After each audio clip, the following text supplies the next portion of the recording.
পারবে না, সে সে কাউকে ছাড়বে না।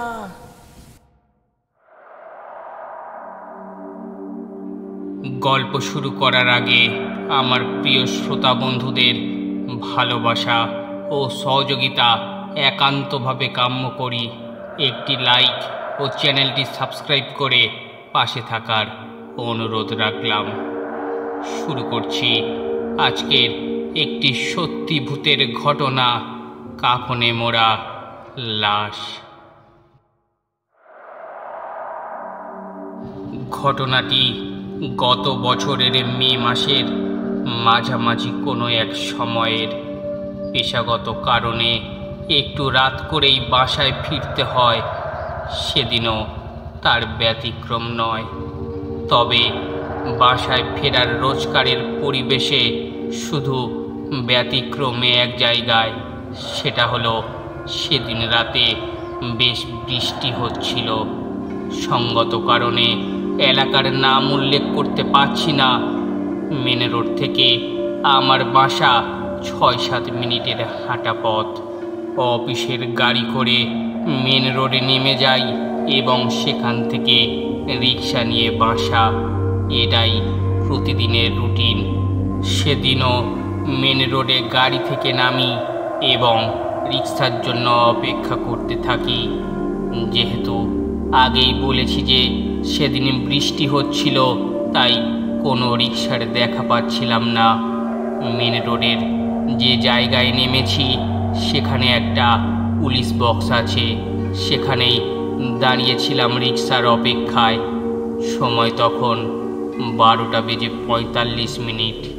ইতিমধ্যে 15 মিনিটের মতো সময় পেরিয়ে গেছে। জনমানব শূন্য রাস্তা। মাঝে মাঝে 2-1টা ট্রাক যাচ্ছে। রাস্তার অপর পাশে একটা চায়ের দোকান। একবার ভাবলাম ও পাশে গিয়ে একটা চা খেয়ে আসি। আবার ভাবলাম যেহেতু রাত বেড়েই যাচ্ছে, তাই রিক্সার জন্য আর অপেক্ষা না করে এবারে হেঁটেই এগোনো যাক।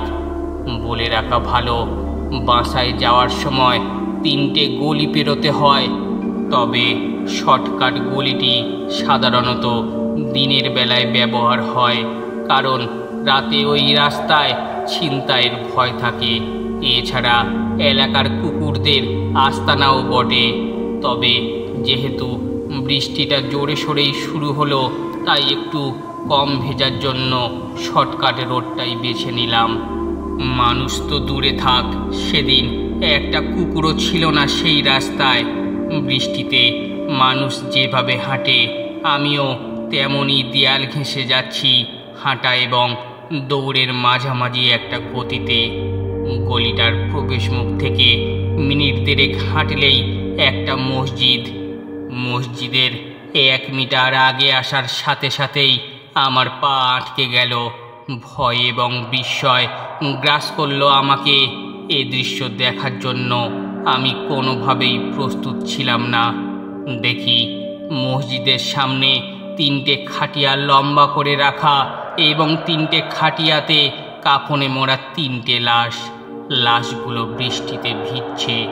পুরো ঘটনাটা 4-5 সেকেন্ডের মধ্যে ঘটে গেল।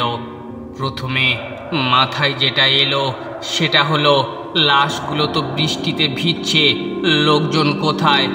পরক্ষণেই মাথায় এলো, এত রাতে এখানে লাশ রাখার তো কোনো কারণ নেই। আমার বৃষ্টি ভেজা শীতল গা বেয়ে শীতলতর একটা তরঙ্গ বয়ে গেল। সারা শরীর মনে চেপে ধরেছে আতঙ্ক আর ভয়। চোখে ঝাপসা দেখতে লাগলাম। এক সময়ে বুঝলাম নিজের অজান্তেই আমি দৌড়াতে শুরু করেছি। শরীরে যত শক্তি আছে এক করে আমি ছুটতে লাগলাম বাসার দিকে। জীবনে এর আগে এত জোরে কখনো দৌড়াইনি।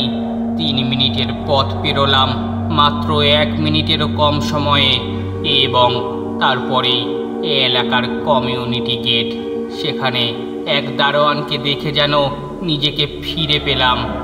এর আগে আর কোনো মানুষকে দেখে এত স্বস্তি যেন আর পাইনি।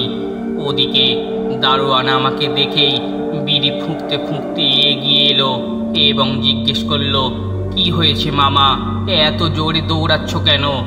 আতঙ্ক আর দৌড়ানোর চাপে আমার বুক ধরে গেছে, কথা বলতে পারছিলাম না। হাঁটুতে ভর দিয়ে নিচু হয়ে শ্বাস নিচ্ছি। দারোয়ান দরজা খুলে দিল এবং আমি কোনো কথা না বলে সোজা বাসায় চলে গেলাম। কথায় আছে, যেখানে বাঘের ভয় সেখানেই রাত্রি হয়। বাসায় ঢোকার সাথে সাথে বিদ্যুৎ চলে গেল। বাসায়ও আমি ছাড়া আর কেউ ছিল না। ভয়ে হাত পা কাঁপছে। সাথে সাথে ফোন দিলাম গাড়িতে থাকা আমার বাকি কলিগদের একজনকে এবং সমস্ত বিষয় জানালাম। যাই হোক, সারা রাত ঘুমোতে পারলাম না। সকালে এলাকার এক বন্ধুর কাছে জিজ্ঞেস করলাম রাতে কেউ মারা গেছে কিনা। সে বলল না তো। তাকেও বিষয়টা বললাম এবং সেও আমাকে একটা গুরুত্বপূর্ণ তথ্য দিল। সেটা হলো, একটা মসজিদে সাধারণত কখনো 3টে খাটিয়া থাকে না। হয়তো বলবেন পুরো বিষয়টা ছিল আমার কল্পনা, কিন্তু সেই ভয়াবহ ঘটনা কোনো না কোনোভাবে আমি দেখেছি, এটা আমি নিশ্চিত। 4-5 সেকেন্ডের ঘটে যাওয়া সেই ঘটনা সারা জীবনের একটা ভয়ের স্মৃতি হয়ে রইল। ঘটনাটি কেমন লাগলো অবশ্যই কমেন্ট করে জানান, আর ভালো লাগলে চ্যানেলটি সাবস্ক্রাইব করে নিন। ধন্যবাদ।